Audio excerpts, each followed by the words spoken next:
안녕하세요. 집신도 짝이 있고 결혼할 인연도 따로 있다는 옛말이 있듯이 이혼할 사람들도 따로 있나 봅니다. 저는 현재 30대 후반의 여성으로 이혼한 지는 이미 꽤 시간이 흘렀어요. 가끔씩 제 옛날 이혼 이야기를 떠올려 보면 이제는 화가 나거나 열불이 나지는 않아요. 이혼 초반에는 떠올리는 것마저도 스트레스라 매일을 명상과 요가로 잡념을 떨쳐내는 데 쓰곤 했죠. 저에게 첫 결혼은 마치 폭풍 같은 것이었어요. 만난 지 6개월 만에 결혼하고 6개월 만에 이혼했으니까요. 그게 가능했던 이유는 저희가 친정아버지의 중매, 맞선으로 만난 사이였기 때문이에요. 요즘에는 맞선 같은 걸 잘 보지는 않지만 저희 아버지는 생각이 좀 옛날 분이시라 좋은 혼처가 있으면 무턱대고 저희 두 자매에게 붙여주려고 했거든요. 저는 생각보다 수동적인 사람이라 중매나 맞선, 소개팅이 그렇게 거부감이 있는 사람은 아니었거든요. 저와 남편이 처음 만날 날은 봄에서 여름으로 넘어가는 꽃피는 계절이었어요. 남편의 직업은 의사였고 저는 일반 회사원이었죠. 아버지는 병원에서 남편을 보고는 결혼하지 않은 걸 확인하고 딸과 맞선을 보라고 권했고 남편이 그에 응해 맞선 자리에 나오게 된 거죠. 어지간히도 딸을 의사와 결혼시키고 싶었던 모양이었어요. 저희는 생각보다 많은 이야기를 나누었고 무엇보다 남편의 적극적인 구애로 만난 지 6개월 만에 결혼을 하게 됐어요. 친구들은 1년을 만나봐야 된다고 말했지만 남편과 아버지는 빨리 결혼하라고 부추기는 바람에 빨리 결혼하게 된 거죠. 시댁은 시골에서 농사를 짓고 계셨기에 남편 결혼에 도움을 주실 수 없는 상황이었고 남편은 개원을 앞두고 있어 모아둔 돈도 모조리 다 쓴 상황이었어요. 그래서 어쩔 수 없이 그 당시 제가 살고 있던 아버지 명의의 집에서 신혼살림을 차리게 됐어요. 그때 아버지는 의사 사위를 갖게 해준 저에게 그 아파트 명의를 제게 이전해 주셨어요. 그런데 결혼 전 딱 한 가지 걱정되는 게 있었어요. 남편의 비싼 물건에 대한 애정이요. 사치와 낭비라고 하면 좀 너무할지도 모르지만 제 눈에는 그렇게 보이더라고요. 지금 당장 돈도 없는데 엄청 고가의 물건을 사들이지를 않나? 무조건 좋은 걸 사야 한다고 하지를 않나? 저는 솔직히 일반 회사원으로 일했기 때문에 생각보다 소비 규모가 작은 편이었는데 남편은 그렇지 않더라고요. 빚뿐인데도 돈을 펑펑 쓰는 남편이 불안했지만 그 당시에는 알아서 잘 조절할 거라는 생각을 했어요. 혹시라도 조절이 되지 않으면 내가 조절해주면 될 거라는 오만한 생각까지 했었죠. 저희 결혼에 문제가 생긴 건 결혼식 바로 전날이었어요. 그날 남편에게 오래 사귀었던 여자가 있었다는 걸 알게 됐죠. 솔직히 예전 여친이 없었을 거라는 생각은 안 해요. 제가 첫 여자라는 웃기지도 않는 착각을 하는 것도 아니고요. 정상적인 성인 남자가 30대 초반에 첫 연애를 한다는 건 아무리 봐도 이상한 일이잖아요. 당연히 남편에게도 사귀던 여자가 있을 거라는 생각은 했는데 이건 시기가 문제였어요. 제가 그 여친의 존재를 알게 된 건 남편이 찍어준 제 웨딩드레스 사진을 보던 도중이었어요. 제게 폰을 맡기고 화장실을 가는 남편을 보며 저는 신나게 제가 입었던 드레스를 보고 있었어요. 그런데 손가락을 잘못 누르는 바람에 사진 휴지통으로 들어가게 되고 그 휴지통 안에 웬 젊은 여자의 셀카 사진이 있는 걸 발견했어요.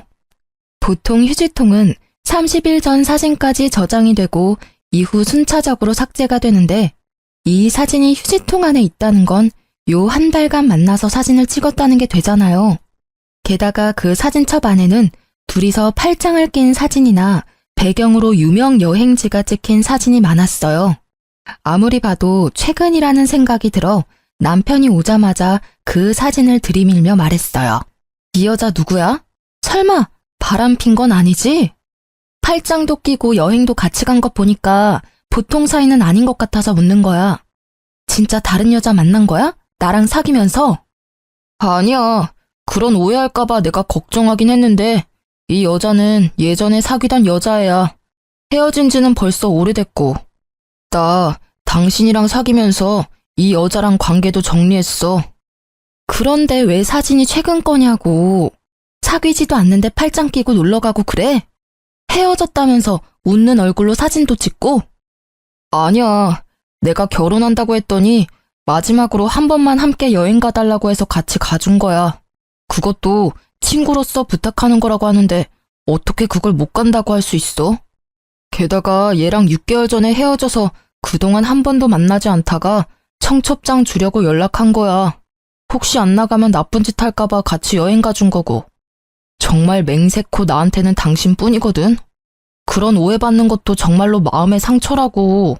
그럼 사진은 왜 남겨둔 거야? 삭제하고 지워버리면 끝인데 왜 내가 이걸 보도록 만들었냐고. 정말로 신경을 안 써서 그랬어. 나도 어제 부랴부랴 사진 확인하고 버렸거든. 내가 진짜로 이 여자랑 사귀고 있었으면 그런 사진을 남겨둘 리 없잖아. 정말로 떳떳하지 못한 여행이었으면 사진을 내 폰으로 찍었을 리 있겠어? 그제야 저희의 짧았던 만남이 실감됐어요. 이래서 친구들이 길게 만나보라고 한 거였구나. 그런데 지금 당장 파혼하기도 어려운 일이었거든요. 일단 친정에서 특히 아버지의 의사 사위에 대한 자랑스러움이 워낙 컸거든요. 온 동네방네 돌아다니며 소문을 다 내셔서 지금 파혼을 결정하면 아버지 얼굴에 먹칠을 할 것 같았어요. 그리고 사진을 유심히 보니 사진 속 옷이 제가 남편을 만나기 전에 초봄인 것처럼 보였어요. 그래서 최대한 단순하고 편하게 생각하기로 했어요. 이제 곧 결혼할 남자를 의심하는 건 좀 아닌 것 같다고요. 사진을 간직했다면 모를까. 사진을 삭제까지 한 남자가 설마 바람을 피고 있을까 하는 생각으로요. 다만 남편에게는 단단히 일러두기로 했어요. 있지, 나는 다른 건 다 용서해도 바람은 절대로 용서 안 해. 남자의 바람은 나한테는 이혼 1순위거든. 나는 내 사람을 남과 나누고 싶은 마음도 없어. 그러니까 당신은 절대로 외도 생각하지 마. 만약 그렇다면 나는 무조건 이혼할 거야. 아버지가 뭐라고 하든. 그럼 당연하지. 나도 바람 피는 사람은 싫어. 그런 더러운 짓을 하는 사람을 믿을 수가 없잖아. 평생의 반려를 배신하는 행동은 절대 안 할 거니까 꼭 믿어줘. 나한테는 정말로 당신뿐이거든. 전 여친한테도 벌써 말했어. 호호 할아버지가 돼도 나는 우리 와이프뿐이라고. 저는 그 말에 남편을 믿기로 했어요. 물론 마음의 의심은 좀 남아있었지만 남편은 무척 세심하게 저를 챙겨줬거든요.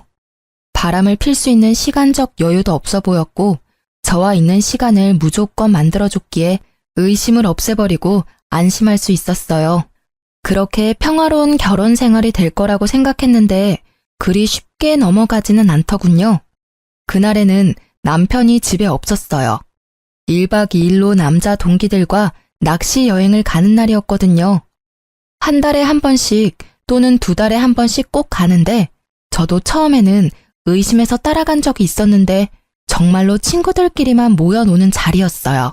몇 번 따라가고 난 뒤부터는 괜히 의심하는 것 같아서 따라간 적 없었어요. 그날은 인쇄할 게 하나 있었는데 퇴근한 후에 연락을 받은 거라 집에서 인쇄를 하려고 했어요. 저는 집에서 컴퓨터나 노트북을 잘 쓰지는 않거든요. 핸드폰도 있고 웬만한 건 회사에서 처리가 가능하니까요. 그래서 신혼집에 있는 컴퓨터는 남편이 가끔 일을 하거나 자료를 찾거나 게임을 할 때 사용하곤 해요. 컴퓨터가 잠겨져 있지 않아서 정말 아무 생각 없이 남편 컴퓨터를 열고 자료를 다운받았어요. 그런데 다운받은 자료가 없더라고요. 어딜 갔는지 모르고 이래저래 뒤지다가 메모장으로 된 파일을 모두 열어보게 됐죠. 그러다가 발견한 거예요. 남편의 카톡 대화 내용이 저장된 문서. 얼마 전 남편은 새로운 폰으로 바꿨는데 그때 이걸 백업하느라 컴퓨터에 저장해둔 대화 내용인 듯 보였어요. 상대방 이름은 동기 춘식이로 되어 있었는데 생각 없이 내용을 훑다가 저는 눈알이 돌아가는 줄 알았어요. 그 대화의 주인공은 춘식이가 아니었어요. 당연히 남자일 거라고 생각했던 대화의 주인공은 여성이었죠. 그걸 대화만으로 어떻게 알았냐고요? 당연히 알 수밖에요. 남편이 동성애자가 아닌 이상 남자를 자기야라고 부를 리가 없을 것이며 무엇보다도 구두나 백, 화장품을 요구하는 대화가 가득했으니까요. 그것뿐이라면 차라리 다행이죠. 그 대화 내용 중간중간에는 사진이라고만 적혀 있는 곳이 있었는데 실제 사진은 없었어요. 그런데 그 사진 아래 위로 적힌 글들이 너무 적나라 했어요. 두 사람이 어디까지 가까운 사이인지를 말해주는 문장으로 가득했거든요. 요즘 폼이 좋네? 몸매 관리 중이야? 이런 품평 같은 대화는 물론 방금 보고 왔는데 또 보고 싶어 같은 대화. 심지어는 지금 와이프는 여자로서 매력이 1도 없어서 그냥 그 여자 재산 때문에 잠시 살아주는 것뿐이야. 지금은 내가 쓰는 돈 다 대주니까 참고 사는 거지. 얼굴도 볼 것 없고 주부로도 빵점인 여자야. 그나마 돈이 많은 게 장점이지. 이 정도로 빡치는 내용도 있었어요. 둘의 마지막 대화는 말이죠. 자리가 잡히고 개원할 때 진빚 다 갚고 나면 와이프랑 헤어지고 당신이랑 살 거야. 그때 되면 빚도 없을 거고 돈 잘 버는 의사 되어 있을 테니까 조금만 참고 기다려줘. 이게 그 대화의 마지막이었네요. 저는 그 대화 내용을 보는데 눈앞이 깜깜해지는 게 곧 졸도할 것 같더라고요. 손을 벌벌 떨면서도 정신을 애써 부여잡으며 그 메모장을 복사해서 제 폰으로 보냈어요. 혹시 몰라서 제 모든 흔적을 다 삭제하고 모른 척 했어요. 물론 이 대화 내용도 증거가 되겠지만 확실한 증거를 잡으려고 생각했거든요. 남편이 중간에 그걸 알아차리고 선수 칠 수도 있잖아요. 남편을 기다리는 시간은 정말 너무 고통스러운 시간이었어요. 화가 났다가 울기도 하고 내가 뭘 잘못했나 싶은 생각까지 들었죠. 그리고 남편이 도착했을 때 남편의 손에는 제가 좋아하는 꽃과 간식이 들려 있었어요. 그걸 보고 저는 화가 더 났어요. 제 비위를 맞춰 돈이나 뜯어내려는 이 남자를 지금 당장 내쳐버리고 싶었어요. 당장이라도 그 여자가 누구냐고 물으려고 했는데 아주 잠깐 그런 생각이 들었어요. 내가 이혼해주면 나랑 헤어지고 그 여자랑 잘 살겠지? 하는 생각이요. 이번에 내게 진실을 말하고 용서를 구한다면, 그 여자와 모든 관계만 끊어준다면 나중에 후회할지라도 지금 딱 한 번만 눈 감아주기로 생각했죠. 요즘 많이 바쁜 것 같네. 혹시 나 놔두고 바람 피는 건 아니지? 나한테 이렇게 잘해주는데도 당신 너무 바쁘니까 걱정되고 그래. 그 말을 꺼내고도 마음속으로는 제발 미안하다고 이야기해주길 바라는 제가 있었어요. 그럴 일 없어. 자기가 요즘 예민한 거야. 나한테는 당신뿐이니까 걱정하지 마. 알았지? 당신 좋아하는 마카롱이랑 장미꽃도 사왔어. 이거 보고 기분이 좀 좋아졌으면 좋겠는데. 궁금한 게 하나 있는데 당신은 나 어디가 좋아서 결혼하자고 한 거야? 특별히 예쁜 것도 아니고 음식을 잘하는 것도 아니고. 어디가 좋냐니. 난 당신이 상냥한 게 좋아. 내가 가끔씩 하는 어려운 부탁이나 요구도 다 들어주잖아. 이렇게 한 달에 한 번 친구랑 1박으로 놀러 갈 수 있는 남편은 거의 없지. 안 그래? 당신이 착해서 내가 이렇게 복에 겨운 생활을 하는 거니까. 그 이야기에 저는 그때의 대화가 생각났어요. 그리고 이 남자의 말에 담긴 진심을 읽을 수 있었죠. 착하다? 그건 멍청하다는 뜻인 거예요. 아무것도 모르고 돈만 대주는 바보 같은 년이라는 뜻. 난 착한 사람 아닌데? 왜 당신이 그렇게 생각했는지 모르겠네. 아, 내가 자기 신용카드 금액 모자랄 때마다 보태줘서 그렇구나? 그것만 있는 건 아니지만 그런 것도 도움은 되지. 다른 게 더 많아. 구체적으로 생각나는 게 없었겠죠.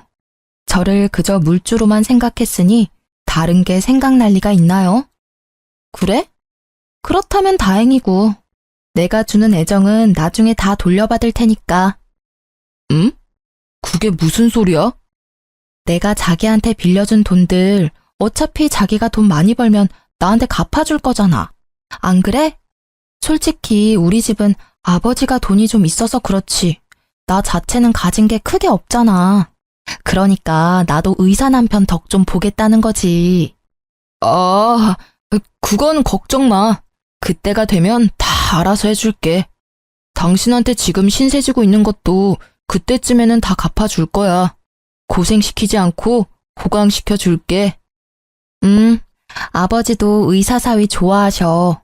나중에 아버지가 가진 재산도 동생이랑 나랑 반반 나누는 거 알지? 얼마 전에 회갑 앞두시고 재산 정리하시는데 생각보다 많으시더라고. 아버지가 자기 죽고 나면 이 돈 정확하게 반반 나눠서 준다고 나한테 의사 남편 잘 보필하라 하시더라고. 이 말은 당연 거짓말이었어요. 그런데 눈앞의 남자는 침을 꼴깍 삼키더라고요. 어지간히도 제가 던진 미끼가 먹음직스러웠나 보더라고요. 장인어르신도 참, 우리는 그런 거 없이도 잘 지낼 건데, 그렇지? 그렇지. 우리 잘 지내보자. 그리고 결혼식 전에 내가 한 이야기 기억하지? 난 바람 피는 사람이 이혼 사유 1위야. 바람만 피지 않으면 내 마음의 변화는 없을 거야. 저는 남편의 얼굴을 봤어요. 전혀 찔리는 구석도 없이 태연한 그 얼굴. 거짓말과 거짓 행동이 몸에 밴 그런 만들어진 미소였죠. 잘 알지. 나도 앞으로도 계속 노력할게. 우리 좋은 부부 사이가 되자. 알았지? 좋은 부부 사이는 무슨 돈에 눈이 먼 욕심쟁이 주제에. 남편의 말에 진짜 뜻이 보이기 시작하니 하나부터 10까지 제게 거짓말을 한 것들이 떠오르더라고요.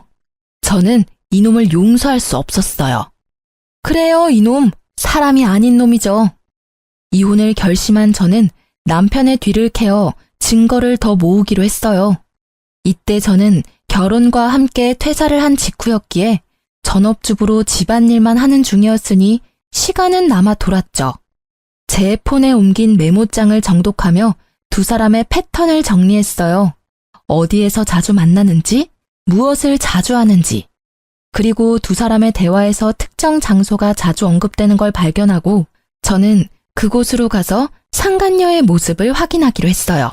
하루, 이틀, 사흘, 그렇게 일주일이 지나고 남편이 내게 친구와 회식이 있어 늦는다는 문자를 보내왔어요.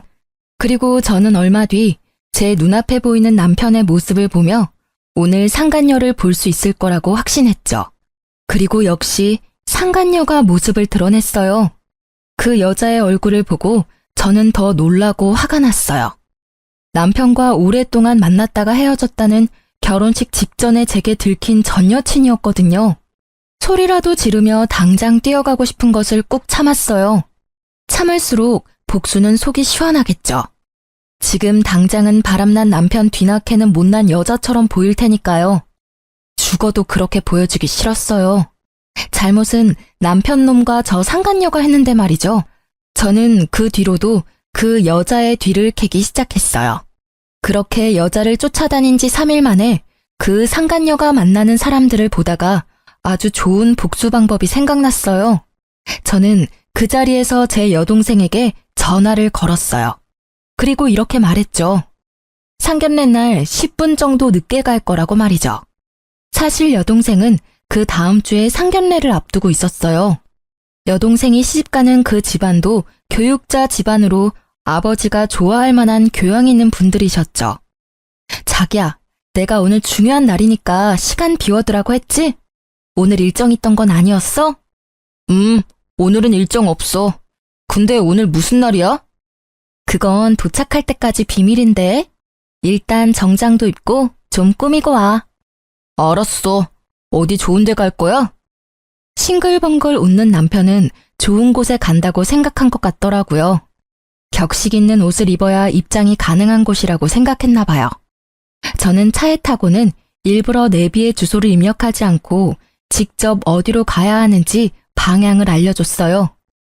남편은 귀찮아했지만 별말 안 하고 잘 따라왔어요.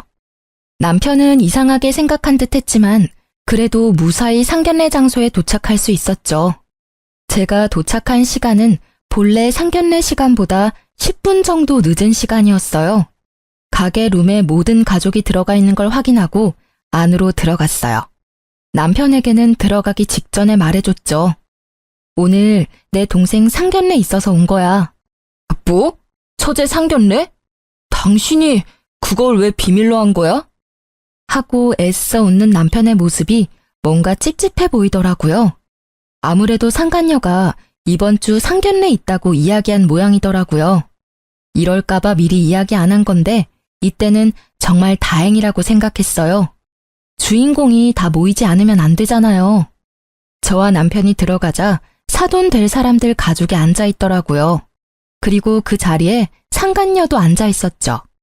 제 여동생의 예비 신우였던 상간녀가 이내 제 남편을 발견하고는 얼굴에 핏기가 사라졌더라고요. 저는 제 옆에 선 남편을 보았어요.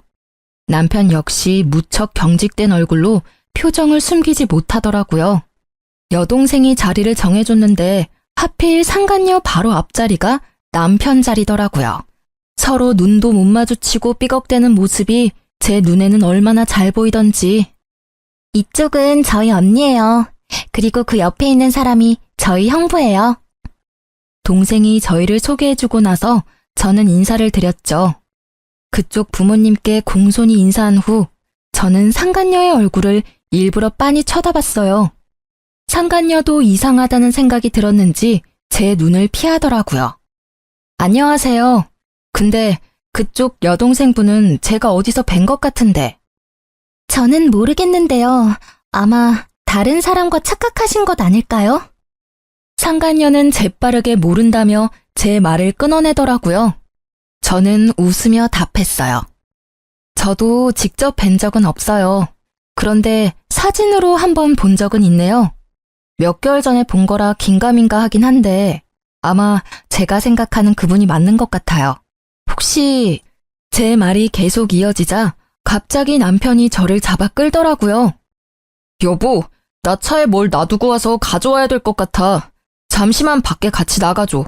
혼자서 들고 오기 힘들어서. 지금 나가는 건 너무 예의 없는 행동이지. 적어도 식사 다 하고 나가는 길에 가져오면 또 몰라도.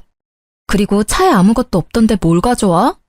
당신 오늘따라 이상하게 왜 이렇게 안절부절 못해? 아니야. 누가 안절부절 못한다고 그래. 진짜로 일이 있어서 그래. 그래? 그럼 잠시만 있어봐. 저는 저를 끌어당기는 남편을 잠시 멈추고 일어서서 여동생의 사돈어른을 향해 공손히 말씀드렸어요.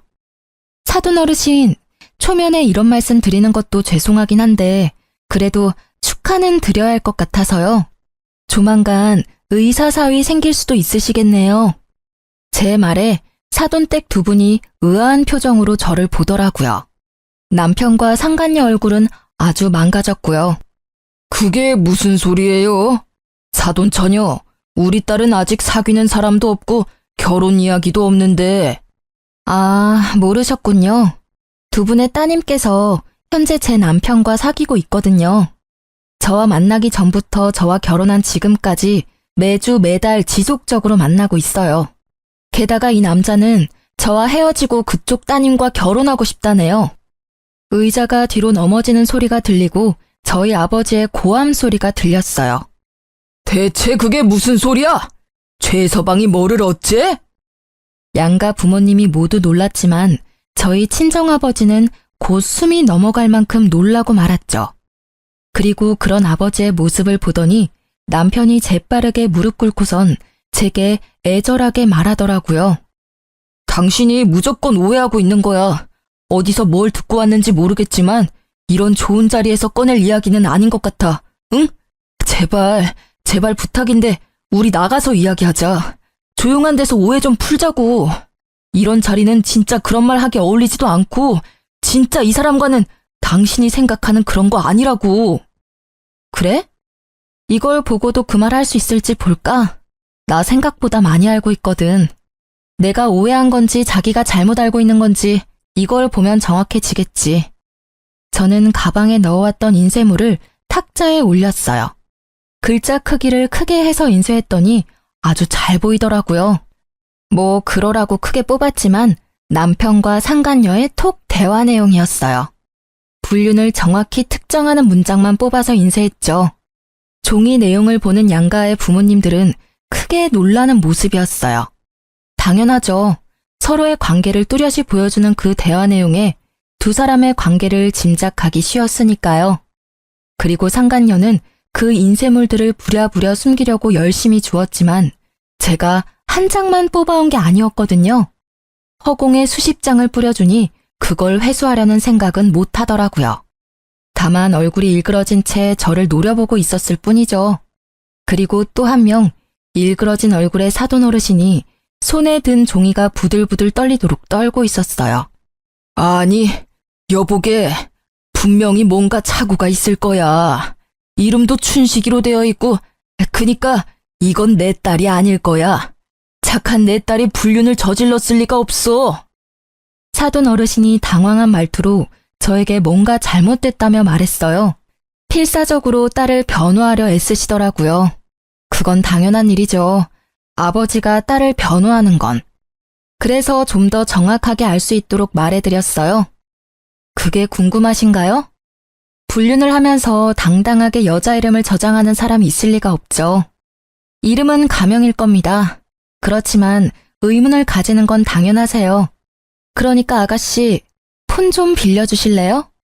당신 전화기로 우리 남편한테 전화하면 분명 대학 동기 춘식이라고 뜰 텐데.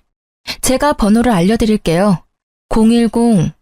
제가 남편의 전화번호를 읊는 도중에도 상간녀는 절대로 자기 폰을 들지 않았어요. 오히려 다른 사람이 더 흥분해서 말했죠. 뭐하고 있어? 빨리 전화해봐. 너 설마 진짜로 불륜을 저지른 거야? 유부남이랑 사귄 거냐고.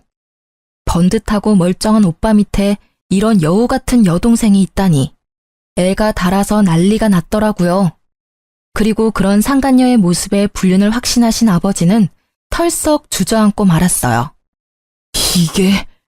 이게 다 뭔 일이냐. 설마 최서방이 이런 짓을 저지를 줄이야. 내가 바라던 사위가 내 딸한테. 아버지, 의사 남편 두신 거 자랑스러워 하셨잖아요. 그런데 전 이제 이런 남편 필요 없어요. 머리만 좋으면 뭐해요? 그 좋은 머리를 몰래 바람 피는 데나 활용하는데. 여보, 미안해. 다 내가 잘못했어. 그치만 이혼만은 안 돼.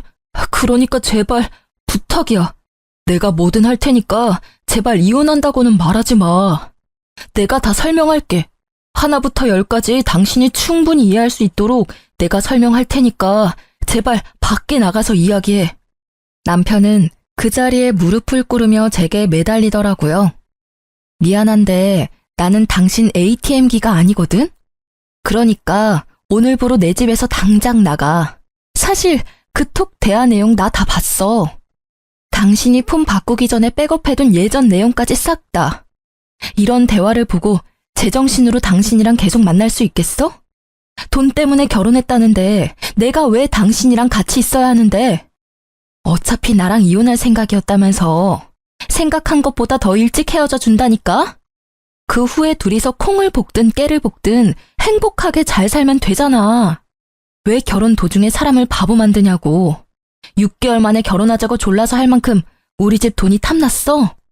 그런데 어쩌지? 나는 이제 더 이상 그 돈 못 주는데. 다른 데서 알아봐 이제. 아니야, 진짜 오해야. 그 뒤로 우리 진짜 만난 적 없고 나는 당신뿐이라고. 당신 없으면 나는 안 돼. 나 진짜로 당신 돈 때문에 만난 거 아니야. 그냥 그건 헛소리가 나온 거고. 그래, 술 취해서 그랬나 봐. 나는 기억도 안 난다고. 나 진짜 이혼 못해. 왜? 얼굴도 못생겼고 주부로도 못 쓰는 여자가 뭐가 중요해서. 아, 여전히 돈 때문이니? 그렇다면 이제는 저 여자한테 달라고 하면 되잖아. 왜 나한테 달라고 그래? 그리고 분명히 말하는데 내가 내 돈은 다 돌려받을 거야. 위자료는 물론 상간녀 소송도 걸 거야. 위자료 싹 다 받아먹을 거고 내가 당신한테 사준 것들은 고스란히 놔두고 가야 될 거야. 가져가고 싶으면 돈 내고 가져가던가. 저는 매달리는 남편을 뿌리치고 상간녀를 보고 말했어요. 그리고 잘 들으셨죠? 당신한테도 소송 걸 테니까 그렇게 알고 있어요. 이렇게 좋은 자리에서 소송 이야기해서 좀 그렇지만 결혼은 집안끼리의 결속이잖아요. 언니 남편과 불륜을 저지른 상간녀가 시누이라니 그게 무슨 막장 드라마냐고요. 동생에게는 정말 미안해서 얼굴을 못 들겠네요. 잘못은 저 두년놈이 저질렀는데 왜 저와 제 동생, 가족들이 고통받아야 하는지 모르겠어요. 동생에게 처음 이 이야기를 했을 때 동생은 과하게 충격받았어요. 그렇지만 신우이로 그 상간녀를 대해야 한다는 걸 알고는 이 결혼에 대해 다시 생각해 보기로 했어요. 애초에 그 남자도 아버지의 중매로 알게 된 사람이었거든요. 저도 오빠 결혼은 다시 생각해 볼게요. 교육자 집안이라고 해서 다들 훌륭한 분들이라고 생각했는데 상간녀를 신우이로 모셔야 하는 상황이라면 누구라도 싫지 않을까요? 그것도 언니의 가족을 깬 장본인인데. 동생이 결혼을 하지 않겠다고 말하자마자 친정 아버지가 버럭 소리쳤어요. 야, 이 괘씸한 놈아! 내 돈 내놔! 개원할 때 나한테 빌린 돈 당장 개원해! 이 사기꾼 놈아! 감히 내 딸을 두고 바람을 폈어? 게다가 내가 맞선을 이야기할 때도 둘이 사귀고 있었다고? 내가 내 손으로 딸 인생을 망쳐버렸어. 그 책임 어떻게 질 거냐? 어떻게 질 거냐고! 아버님, 제발 진정하세요. 제가 다 잘못했습니다. 그러니 한 번만 봐주세요. 앞으로는 속죄하는 마음으로 와이프에게 충성을 다해서. 말이나 못하면 밉지는 않지. 너 같으면 진정하게 생겼냐? 넌 내 딸만 속인 게 아니라 우리까지 속인 거야. 그래놓고 뭐? 충성? 아주 거짓말이 입에 붙은 놈이구만. 사기꾼 주제에 우리 딸을 돈 뽑는 기계로 생각했다고? 그 돈으로 저 여자랑 놀러나 다닌 거야? 너 같은 놈한테는 단돈 1원도 아까워. 내가 줬던 돈 다 돌려주지 않으면 너 일할 때마다 찾아가서 돈 갚으라고 시위할 거야. 저는 저보다 더 흥분한 아버지를 말리느라 힘들었어요. 솔직히 제가 하고 싶은 말들을 아버지가 다 해버리셨거든요. 결국 남편은 아버지에게 빌린 돈 7천만 원에 의원 개원을 명목으로 빌린 대출금 1억 5천까지 고스란히 빚으로 떠안게 됐어요. 게다가 그뿐만이 아니었어요. 이번 달까지 쓴 엄청난 금액의 신용카드 금액에 곧 이혼 소송으로 지불해야 할 위자료도 내야 했죠. 그러니 사색이 되어 있더라고요. 얘야, 뭐라고 말 좀 해봐. 저 사람들 말이 다 사실이냐? 네가 진짜로 유부남이랑 만난 게 맞아? 어떻게 네가 그럴 수가 있어? 우리가 너를 어떻게 키웠는데? 저쪽 집은 저쪽 나름대로 뒤집어졌더라고요. 파혼당한 상간녀의 오빠도 자기 여동생을 추궁하더라고요. 너 때문에 내 인생 망했어. 지금 네가 저지른 일 때문에 내 인생이 얼마나 꼬인 건지 알기나 해? 미치려면 적당히 미쳐야지. 왜 남의 인생에 피해를 주고 난리야? 내가 뭘 잘못했는데? 난 잘못한 거 없어. 내가 먼저 사귀고 있던 남자였다고. 뺏긴 건 저 여자가 아니라 나라고. 그렇게 소리질러 봤자 유부남과 만난 미혼 여성, 그 부분이 변하는 건 아니니까요. 한참 바쁜 그 집 사람들을 놔두고 저희 친정 부모님과 동생은 밖으로 나갔어요. 제가 먼저 내보냈죠. 어차피 이혼은 제가 하는 거고 두 분 부모님이 너무 흥분해서 곧 쓰러질 것처럼 보였거든요. 그 뒤로 제가 밖으로 나오는데 남편이 저를 쫓아나오더라고요. 여보, 내가 그 여자랑 헤어질게.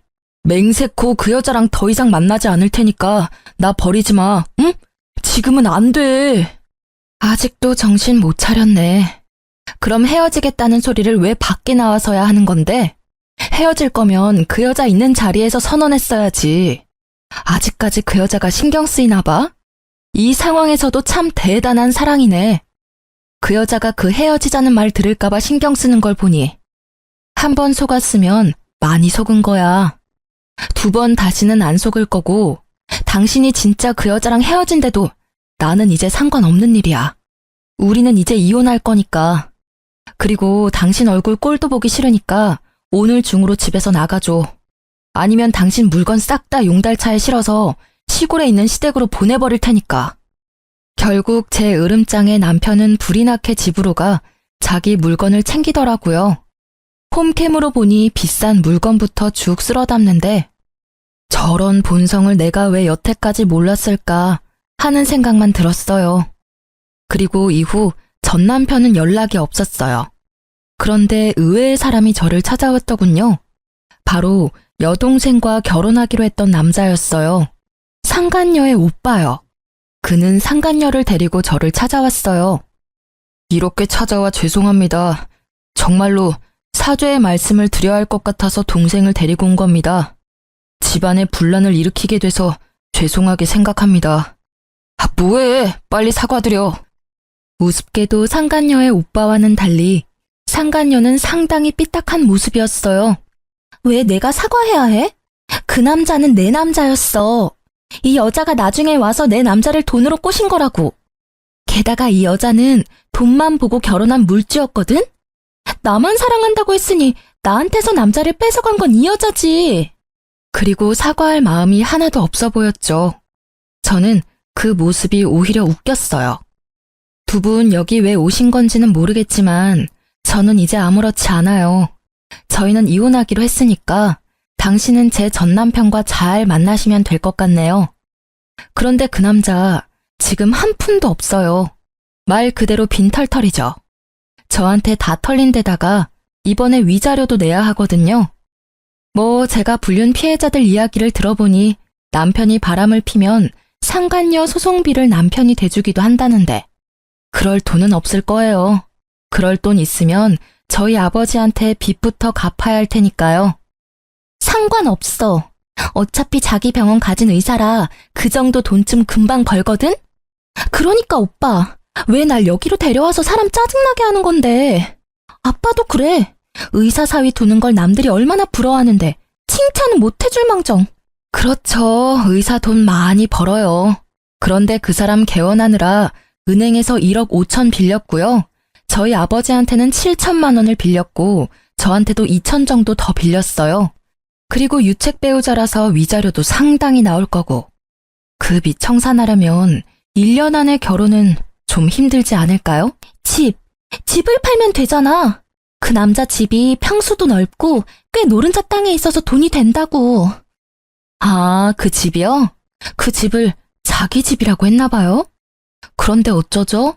그건 제 아버지 거였고 지금은 제 명의로 되어 있거든요.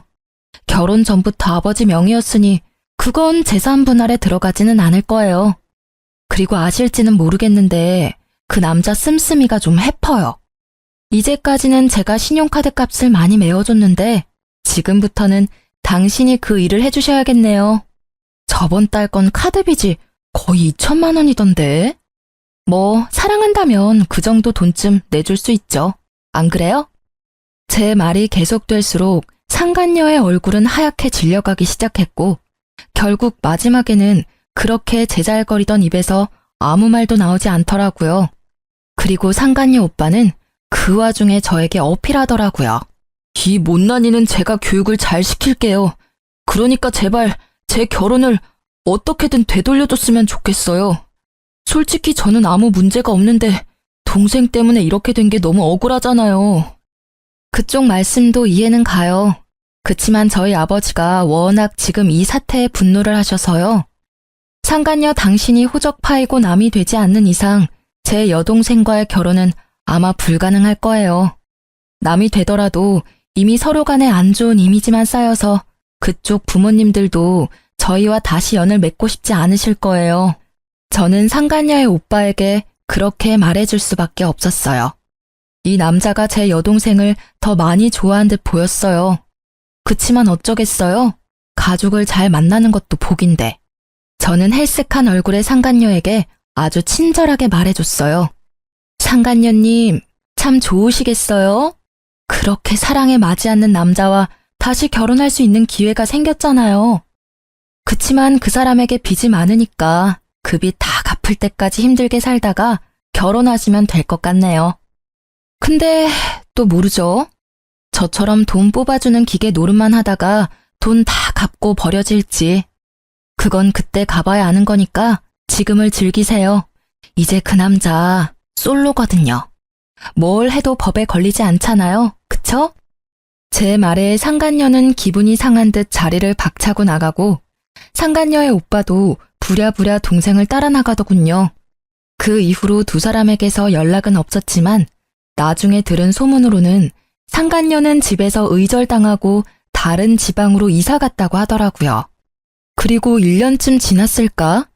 백화점에 갔다가 우연히 전 남편과 마주친 적이 있어요. 여전히 비싼 브랜드만 골라서 구경하고 있더라고요. 제 버릇 남 못 준다는 말 틀린 거 하나 없어요. 아직 저와 아버지 빚을 다 갚지도 못한 주제에 고가의 물건을 사는 버릇은 고치지 못했더라고요. 일부러 다가가 아는 체 했어요. 이런 곳에서 다 보네? 잘 지냈어? 그랬더니 제가 들고 있는 봉투부터 보더라고요. 결혼 시절 전 남편이 갖고 싶다며 노래를 부르던 그 고가의 시계였거든요. 어머, 이런 데서 만나네? 잘 지내? 아, 이거 역시 알아보네. 1년 전이었으면 당신 것이 됐을지도 모를 시계야. 지금 재혼한 남편 생일 선물이거든. 뭐? 1년 만에 벌써 재혼? 너 설마 나 만나고 있던 동안 바람 폈어? 맞바람이면 나만 이런 고생하는 건 좀 아니지 않아? 미안하지만 맞바람은 아니야. 당신이 오해하는 것도 이해해. 솔직히 나는 당신한테 너무 당해서 다신 결혼 못할 줄 알았거든. 근데 내 짝은 다른 데 있었더라고. 그런데 상간녀랑은 잘 지내? 그쪽은 이미 헤어진 지 오래야. 상간녀 소송비 못 내준다고 하니까 헤어지자더라. 너 그 여자한테 뭐라고 말했어? 뭐 사실을 말했을 뿐이지. 당신이 이룬 것 중에 뭐 하나 당신 힘으로 이룬 게 없다는 거 말이야. 빚이 그렇게 많다는 게 헤어진 이유 중에 하나라면 이해는 해. 일반인들이 감당하기엔 확실히 큰 금액이잖아. 이렇게 이혼하고 보니 정말 다행이라는 생각이 들더라. 그리고 네가 이렇게 힘들게 사는 걸 보니 너무 기쁘고. 이혼한 뒤로 사람 많이 변했네. 그런 이야기도 할 줄 알고. 다른 사람의 불행을 자기 행복처럼 여겨도 되는 거야? 그리고 외도라고 해봐야 딱 한 번이었잖아. 외도 한 번에 이혼당했다고 하면 어디 가서 웃음거리밖에 안 된다고. 그만큼 당신이 날 믿지 못하고 사랑하지 못한 거지. 웃기시네. 외도는 한 번뿐이었지만 그동안 나한테 해온 거짓말은 하나가 아니었으니까. 얼마나 많은 거짓말을 하면서 얼마나 많은 시간을 속였을까 생각하면 지금도 겨우 가라앉힌 화가 끓어오를 것 같거든? 결국 제 말에 아무 말도 못하고 전 남편이 먼저 자리를 뜨더라고요. 하긴 지가 할 말이 뭐가 있겠어요. 할 수 있는 말이 없을 텐데. 게다가 그렇게 사치 때문에 피를 봤으면서 여전히 비싼 브랜드만 둘러보러 다니는 전 남편을 보니 이혼한 게 잘된 일이었다는 생각이 더 들었어요. 솔직히 이혼 후에 제가 언제나 즐겁고 개운한 마음이었던 건 아니에요. 힘들고 적적한 시기가 있었죠. 그렇지만 평소에 자주 연락하는 동네 소꿉친구랑 이혼을 계기로 자주 만나게 됐거든요. 나중에 알고 보니 그 친구는 저를 좋아했는데 제가 생각보다 빨리 결혼하는 바람에 저를 향한 마음을 접었다고 하더라고요. 그렇지만 이혼 후에 고생으로 몸과 마음이 너덜너덜해진 절 보고 위로해주러 왔다가 제게 고백해 오더라고요. 저는 저만을 꾸준히 바라봐준 그 친구의 모습에 그 사람과 재혼을 결심했어요. 이혼한 지 1년도 되지 않은데 재혼을 결심하는 건 힘들었지만 그만큼 그 사람의 진심을 소중히 여긴 결과였어요. 이혼 소송 끝나고 바로 혼인신고도 했고요. 재혼한 사람은 의사처럼 돈 많이 벌고 사회적으로 유망한 직업은 아니지만 무엇보다 성실하고 책임감 있는 저만을 바라봐주는 듬직한 사람이에요. 제 이혼 후에 아버지는 조건이 그리 중요하지 않다는 걸 절실히 깨달으신 것 같았어요. 물론 서로 조건이 맞으면 정말 좋겠지만 욕심을 너무 부리다 보면 나중에 저처럼 피 볼 일이 생길 수도 있으니까요. 아버지가 의사 사위를 원하지 않았다면 이런 일이 벌어지지 않았을 수도 있고 제가 이 남자를 만나지 않았을 수도 있죠. 그리고 요즘에는 무엇보다 부부 사이에는 신뢰와 사랑이 그 무엇보다 중요하다고 생각하게 됐어요. 저에게는 소중한 경험이자 두 번 다시 겪고 싶지 않은 경험이지만 이런 사람, 이런 사연도 있다는 걸 모두와 나누고 싶어서 긴 글을 써봤어요.